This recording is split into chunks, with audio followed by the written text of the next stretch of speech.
जितने भी युवा वृंदावन से जुड़े हैं, बड़े बूढ़ों को हम तंग नहीं कर रहे, युवाओं से कह रहे हैं, जितने भी युवा वृंदावन से जुड़े हैं, जितने भी वृंदावन के भाव से जुड़े हैं, वृंदावन का प्रसाद एक बार भी जिह्वा पर धारण किया है, किशोरी जी का नाम उच्चारण करते हैं, उर्दपुंड ब्रजरज अपने माथे से लगाते हैं, सब लोगों से हमारी प्रार्थना, आपका नाम जप, आपका व्रत, आपकी एकादशी, आपका वृंदावन आगमन सब व्यर्थ हो जाएगा यदि इसका विरोध नहीं किया तो। अभी कुछ जो हमारे आजकल के लोग हैं ना, कुछ वेस्टर्न कल्चर को फॉलो करने वाले, अब वो वृंदावन की तरफ रुझान तो रखते हैं, पर रुझान किस लिए रखते हैं, उसमें भी व्यापारी दिखते हैं। कोई ऐसी कंपनी है जिसने अपने वस्त्रों के बेचने के लिए हमारी ब्रज की लीलाओं का भाव रखा। एक विचार करो मन में, हरिराम व्यास जी की एक पंक्ति में लगभग हर कथा में गाता हूं, और उस पंक्ति में एक बात हरिराम व्यास जी कहते हैं, जहां श्री राधा चरण रेणु की कमला लेत बलैया। कमला यानी कि लक्ष्मी को भी किशोरी जी की स्वच्छंद बलैया लेने का अधिकार नहीं है। किशोरी जी भी जब उठ करके चली जाती हैं तो उनके अंकित चरण रज की बलैया लेती है लक्ष्मी। उन किशोरी जी को आप किस रूप में दिखा रहे हो?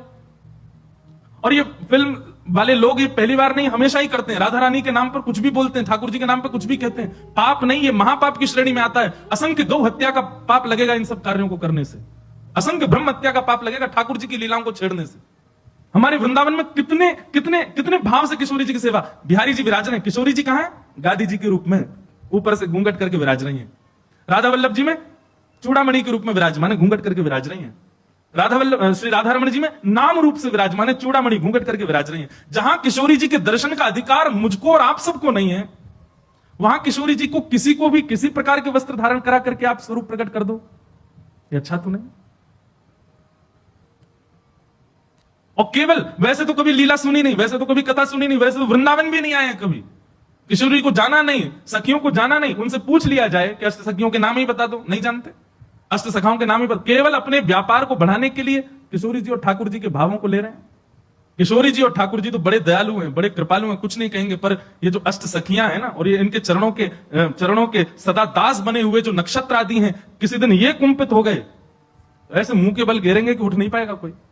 हमारे वृंदावन में 40-40, 50-50, 60-60 साल व्यतीत कर देते हैं महापुरुष, मधुकरी पाते हैं, यमुना जल में स्नान करते हैं, सर्दी गर्मी कुछ भी हो फिर भी भोर में मंगला करने के लिए जाते हैं। इतना शुद्ध भाव ठाकुर जी और किशोरी जी के प्रति रखते हैं, तब भी जाकर के राधा तत्व को पहचान नहीं पाते। और आप लोग कभी कथा नहीं सुनते, कभी लीलाएं नहीं जानते, कभी वृंदावन नहीं आए, और सीधे केवल अपनी वस्तुओं को बेचने के लिए ठाकुर जी का आश्रय लेते हैं। जितने भी युवा श्री किशोरी जी के आश्रित हैं, जितने भी युवा वृंदावन से जुड़े हैं, बड़े बूढ़ों को हम तंग नहीं कर रहे, युवाओं से कह रहे हैं, जितने भी युवा वृंदावन से जुड़े हैं, जितने भी वृंदावन के भाव से जुड़े हैं, वृंदावन का प्रसाद एक बार भी जिह्वा पर धारण किया है, किशोरी जी का नाम उच्चारण करते हैं, उर्दपुंड ब्रजरज अपने माथे से लगाते हैं, सब लोगों से हमारी प्रार्थना, आपका नाम जप, आपका व्रत, आपकी एकादशी, आपका वृंदावन आगमन सब व्यर्थ हो जाएगा यदि इसका विरोध नहीं किया तो।